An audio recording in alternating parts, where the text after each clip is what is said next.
Hey guys, it's me, the Pometnov, and today I'll teach you how to build Withered Chica out of Lego.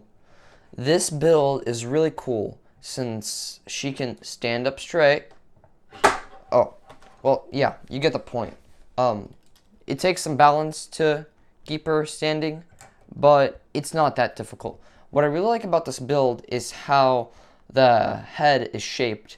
It has a super cool tilt, which gives it more of a kind of broken jaw shape. And also has this thing and like these cool wires. Anyways, this build was recommended to me by some people, and now I'm here to build it. Anyways, let's get right into the time lapse.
now that that's finished, let's build Withered Chica.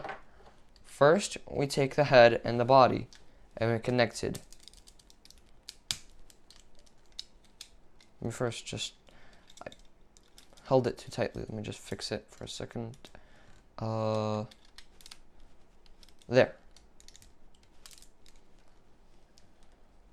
Now we add this piece right here, and now we add the legs. So these pieces would be on the outer side. Okay? Now, for the hands, this part needs to face forward, so we position them like this. There you go. Withered Chica from Five Nights at Freddy's. This is a pretty cool build, especially with the shape of its head. And I really do enjoy it, building it and finding out how to build it. I would really recommend subscribing to my channel because these kind of tutorials aren't easy to make. Okay? Anyways, I'm going to see you in the next video. If you like Lego Five Nights at Freddy's, then subscribe to the channel. And if you really like it, share it with your friends and tell them to subscribe to my channel. If you find my tutorials useful, then you could share it with your friends as well. And hopefully they would also subscribe. Like, comment, and subscribe for better Five Nights at Freddy's 2 Lego videos. And I'll see you in the next video. Bye!